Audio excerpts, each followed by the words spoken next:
పల్నాడు జిల్లా యల్లమందలో సీఎం చంద్రబాబు పర్యటిస్తున్నారు. ప్రత్యేక హెలికాప్టర్లో వచ్చిన ఆయనకు మంత్రులు, పార్టీ నేతలు, అధికారులు స్వాగతం పలికారు. ఇక్కడ జరిగే పెన్షన్ పండుగలో పాల్గొంటున్నారు. శారమ్మకు వితంతు పెన్షన్, ఏడుకొండలకు వృద్ధాప్య పెన్షన్ అందించనున్నారు సీఎం.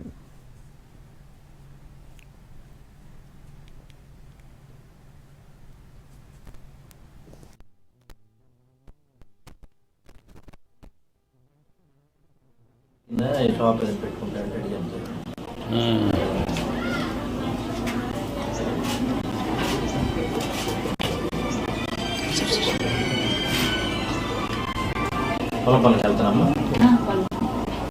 అదే అమ్మా.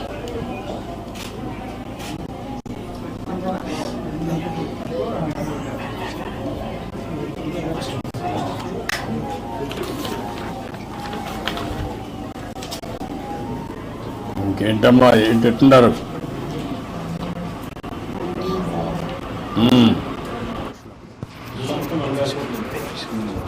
ఈ విలేజ్ అయితే 24 లక్షలు, 24 lakhs. ఇప్పుడు ఆ డబ్బులు ఇచ్చేసేయండి ఇమ్మీడియట్గా. 32,000 మొత్తం ఊర్దంతా ఇచ్చేయమంటాం. నేను అక్కడ అనౌన్స్ చేస్తాను. ఇప్పుడు ఇచ్చేసేయండి, ఉంటే చెక్ ఇచ్చేసేయండి అమ్మాయికి మాత్రం. ఊరంతా ఇచ్చేస్తాం.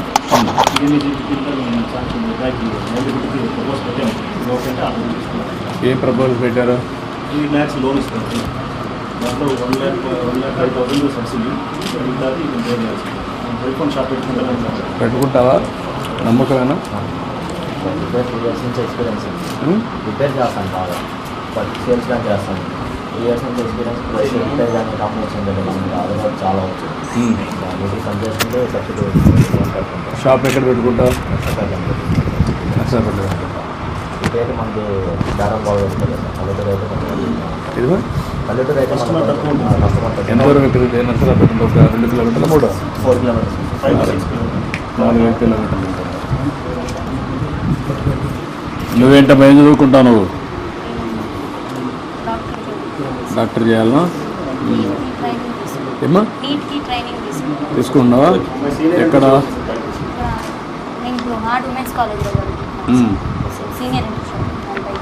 అవును, బైపీసీ చేస్తున్నావు. నీట్ చేయాలి. ట్రైనింగ్ ఎక్కడ తీసుకున్నావు? ఇప్పిస్తాం. కోచింగ్కి ఏదన్నా సపోర్ట్ చేయని అడుగుతున్నాను సార్. కోచింగ్ అంటే మనం సపోర్ట్ చేస్తాం. అంటే ఏ విధంగా ప్లాన్ చేయగలుగుతాను అనేది ఇంపార్టెంట్. ఇక్కడికి వచ్చిన తర్వాత నాకు ఆస్తి ఏమి లేదమ్మా, పొలాలు కానీ ఏం లేవా? ఎట్లా చనిపోయాడమ్మా మీ హస్బెండ్? ఎట్లా చనిపోయాడు? కరోనా వచ్చి చనిపోయాడా? కరోనా సమయంలో సెకండ్ వేవ్. అంటే ఎంత ఏజ్ ఎంత అప్పటికైంది? ఏమన్నా అలవాట్లు ఏమైనా ఉన్నాయా? తాగుడు కానీ అవన్నీ?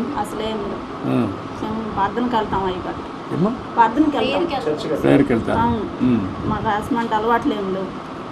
అంటే ప్రేయర్ ఎవరు చేయరా పని? తాగుతారు కదా, కొంతమంది తాగుతారు కదా. వెళ్ళరు కదా. ఇంకా బాప్టిజం తీపించుకున్నాక ఇంకా దాన్ని అనేది ఇంకెళ్ళకుండా ఉండాలి మనం. రొట్టె రసం తీసుకునేటప్పుడు ఇంకా అది అయ్యగారు అంటే కొంతమంది దేవాలయానికి పోతారు, తప్పులు చేస్తారు. కొంతమంది చర్చికి పోతారు, తప్పులు చేస్తారు. కొంతమంది మసీదు పోతారు, తప్పులు చేస్తారు. ఉన్నాయి, రకరకాల మనుషులు ఉన్నారు. కానీ మీకు అలవాట్లేదు. అదే నేను చూస్తే నీ వయసు కూడా 38 సంవత్సరాలే. కాబట్టి ఈ వయసులో పిల్లలు 2 ఉన్నారు. ఆయన ఎటు చనిపోయాడు నాకు ఆశ్చర్యం వేసరుగుతుంది. కరోనా సమయంలో చనిపోయాడు. ఇప్పుడు నీకు కూడా 18 ఏళ్ళే.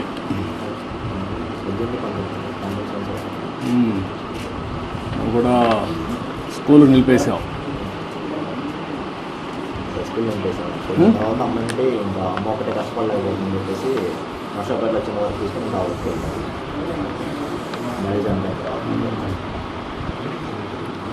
ఇప్పుడు మీ ఇంటి మీద సోలార్ పెట్టిస్తే పెట్టుకుంటారమ్మా? సోలార్ పెట్టించేస్తే కరెంట్ బిల్లు కట్టే పని ఉండదు. ఈ విలేజ్ అంతా చేస్తారా? విలేజ్ ఎన్ని యూనిట్లు వస్తాయి? విలేజ్ ఎస్సీస్ ఉన్నారు. మనకి 161 ఎలిజిబిలిటీ స్పేస్ ఉన్న వాళ్ళు 161 వచ్చారు సార్. వాళ్ళ బట్టి మనం చేస్తాం సార్. ఓకే, స్పేస్ లేని ఎస్సీస్ 63 ఉన్నారు సార్. ఇంకా 163 ఉన్నారు. ఇప్పుడు క్రాస్ సబ్సిడీ ఇచ్చి ఏమైనా రెస్కో ఒకటి పెట్టి ఊరంతా పెట్టిన తర్వాత ఈ యొక్క వీళ్ళందరికీ సర్ప్లస్ వస్తే ఇక్కడి నుంచి వాళ్ళకు కూడా ఇచ్చి ఏ విధంగా చేయగలుగుతాం. నో ఎస్సీ ఎస్టీ 100% ఇమ్మన్నాను. రెండోది మిగిలిన వాళ్ళకు కూడా ఇమ్మన్నాం. మనకి ఇది స్కీమ్ ఉంది, ఈ ఊర్లో వచ్చినప్పుడు ఇచ్చేస్తాం. ఇచ్చేసేటప్పుడు ఏమో సర్ప్లస్ వస్తే ఆ సర్ప్లస్ని కూడా మన గ్రిడ్ తీసుకోవడం లేకపోతే వాళ్ళే ఉపయోగించుకోవడం, దాన్ని వర్కౌట్ చేస్తే కొంచెం ఈజీగా ఉంటుంది. అంటే ఇలాంటి విజిట్ చేసిన విలేజెస్ని 100% మీరు సోలార్కి వెళ్ళిపోండి. మీరు ఈ విలేజ్లో మాత్రం 100% సోలార్ చేసేయండి, ఒక ఐడియా వస్తుంది. ఇంకేంటమ్మా, ఏంటి చెప్పండి మీ కష్టాలు? ఇంకేముందండి మా కష్టాలు, మా బాబుని చదివించుకోవాలనుకుంటున్నాను.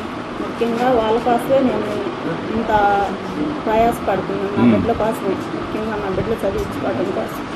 నేను ఆయాంలో 5 సంవత్సరాల్లో ఏదమ్మా 5 సంవత్సరాల కాలంలో మన ప్రభుత్వంలో చేర్చినప్పుడు ఇల్లు కట్టించుకున్నాను. అప్పుడు జరిగిన మళ్ళీ 5 సంవత్సరాల పనులు మాకైతే అందుబాటులోకి రాలేదు. మేము చాలా ఇబ్బంది పడ్డాం కరోనా టైంలో. ఆ టైంలో పడ్డప్పుడు మమ్మల్ని ఎవరు ఆదుకున్నప్పుడు కూడా ఎవరు రాలేదు. 5 సంవత్సరాల పాలనలో కూడా అప్పుడు 50,000 కరెంటు బిల్లు కట్టేనే మీకు పింఛన్ ఇస్తాము, లేకపోతే మేయం. సచివాలయంలోకి వచ్చిన పింఛన్ ఎన్నికెళ్ళిపోయింది. ఎన్నికెళ్ళిపోతే 50,000 బిల్లు కట్టమంటే అబ్బాయి కూలి పని చేసుకుని ఇప్పుడు కూడా మేము నెల వచ్చాము 3,000 రూపాయలు డబ్బులు కట్టుకుంటున్నాం పింఛన్ కోసం 50,000 తెచ్చి. అప్పుడు మాకు సచివాలయంలో పింఛన్ ఇచ్చారు 50,000 కరెంటు బిల్లు కడితేనే. ఆ 50,000 కట్టుకుని ఇప్పుడు నేను అప్పుడు 2,750 రూపాయలు పింఛన్ తీసుకుంటున్నాను. ఇప్పుడు 4,000 వచ్చి నాకు అయ్యగారు నా బిడ్డని 4,000 రూపాయలు పెట్టి నా బిడ్డ నేను పోషించుకొని చదివించుకుంటున్నాను. అబ్బాయి తెచ్చిన 200 జీవిత ప్రకారం మేము ఇంట్లో మా జీవిత ప్రకారం వాడుకొని ఎట్లా సార్ బాబుని చదివించుకునే సామతికి మేము ఇప్పుడు ఇచ్చిన డబ్బులు పెట్టి మేము వాడుకున్నాం. బాగా చదివించమ్మా పాపని, మంచి భవిష్యత్తు ఉంటుంది. డాక్టర్ అవుతావా? నమ్మకమేనా? ఇప్పుడు ఎక్కడ చదువుకుంటున్నాను? ఇప్పుడు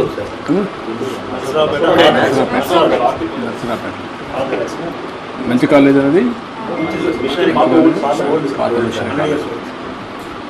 ఈ అమ్మాయిని కోచింగ్ అవన్నీ ఇప్పించి ఏ విధంగా చేయాలో చేయండి. ఈ డబ్బులు ఇచ్చేసి ఇతనికి ఇది చేయండి, లోన్ ఇప్పించండి ఇమ్మీడియట్గా వర్కౌట్ చేసుకో. ఎంత లోన్ వస్తుంది? 3 lakhs వస్తుంది sir. 3 lakhs subsidy, 1,05,000 subsidy sir. అది లోన్ సార్. 15,000 నేను కాంట్రిబ్యూషన్ PMGP. అది దేని కింద వస్తుందా? సబ్సిడీ దేని కింద వస్తున్నారు? MSMఏనా? దేని కింద? ఏ గవర్నమెంట్ ఆఫ్ ఇండియానా? ఏ ఫండ్స్? PMG దాని కింద వస్తుంది.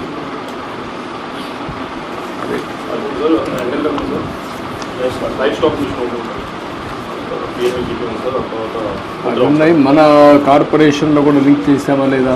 అది ఒక్క సబ్సిడీ మాత్రమే ఒక ఫ్యామిలీకి వస్తుంది సార్. అది 50,000 ఉంది సార్. దీంట్లో ఎక్కువ వస్తుందని దీనికి పెట్టాలి. అది 50,000 వస్తుంది సార్. దీంట్లో 35% సార్. 30% సార్. ఇందులో మనం టాప్అప్ చేసుకుంటాం. అదేనండి, ఒక పని చేయండి. ఈ కుర్రాడికి ఎస్సీ కార్పొరేషన్లో మిగిలిన ఇచ్చి 1,00,000 రూపాయలే అప్పు ఉంటుంది. 2 lakhs వరకు సబ్సిడీ ఇస్తాం. 2 లక్షల వరకు సబ్సిడీ ఇమ్మంటాం. 1,00,000 రూపాయలు నీకు ఇది ఉంటుంది. అది ఏం కావాలో సెటప్ చేపిస్తారు.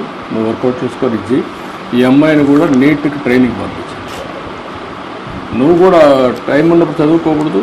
పార్ట్ టైం నువ్వు ఇంటర్మీడియట్ ఏం చేసావు? అప్పుడు పాస్ అయినావు. ఇంటర్మీడియట్ ప్రైవేట్ ఇది చేస్తే నీకు క్వాలిఫికేషన్ కూడా వస్తే వ్యాపారానికి కూడా నీకు ఉపయోగపడుతుంది.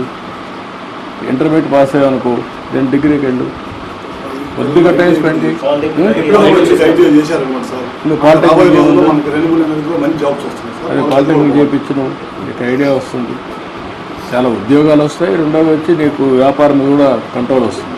చిన్నగా ఇచ్చి ముందు రిపేర్ చేయి, ఆ 3 లక్షలు పెట్టి దాని నుంచి నెక్స్ట్ ఎట్టుకోవాలి. చదువుకుంటూ 2 పనులు చేయి. ఓకే అమ్మా, నేను ఆ డబ్బులు కూడా ఇప్పుడు బిల్లు ఇచ్చేసేయమంటాను. ఇది కూడా పెట్టిస్తాం, సోలార్ పెట్టిస్తాం. ధైర్యంగా ఉండండి. ఈ పాపని ఏం కావాలో అవన్నీ ఇప్పించి చదివించాలి. నాకు MBBS చేసేట్టుగా మీరు మెంటరింగ్ చేయాలి. రేపటి నుంచి పాపని జిల్లా అడ్మినిస్ట్రేషన్లో ఉండాలి. ఒకటి టేక్ లాజికల్ కన్క్లూషన్. ఓకే అమ్మా, చదువుకోమ్మా. రండి తీసుకోమ్మా.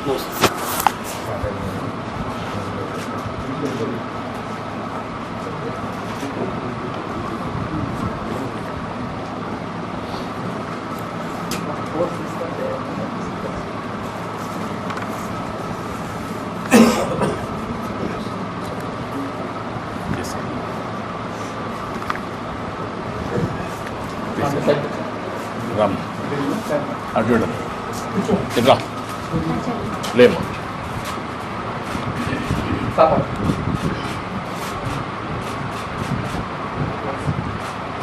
ఇట్రామ్ ఇట్రండి పిల్లలు ఇట్రండి. కరోనా టైంలో మన వాళ్ళకి ఇంటికి వచ్చాం సార్. ముందా నేను దగ్గర కాలేసింది ఎవరు రాలి బయటికి మన కార్యకర్తలే వచ్చారు. రమేష్ గారు ఓకే అమ్మా. బియ్యం ఇచ్చారు. ధైర్యంగా ఉండమ్మా. ఓకే అమ్మా. గుడ్. Thank you. జై చంద్రన్న, జై జై చంద్రన్న, జై జై చంద్రన్న. Thank you. ధైర్యంగా బాగా చదివిస్తుంది. ధైర్యంగా ఉండండి.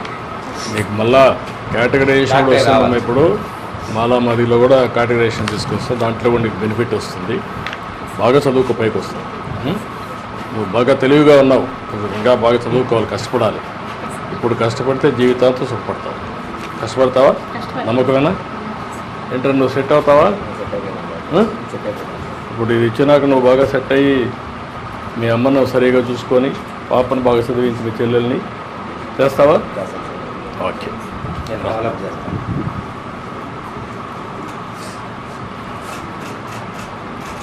నాకు అక్కడ ఇట్రామ్మా, నువ్వు కూడా రా. బాగా చదువుకోండి. అట్రామ్మా.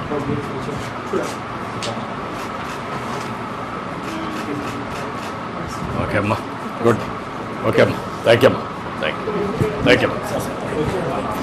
మీటింగ్ వెళ్ళాను మీటింగ్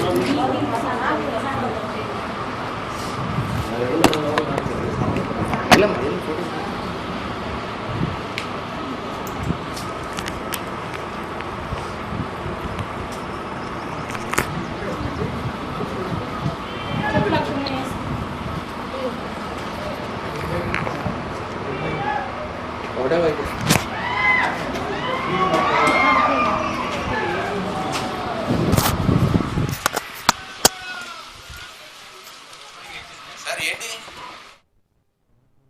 కష్టపడితే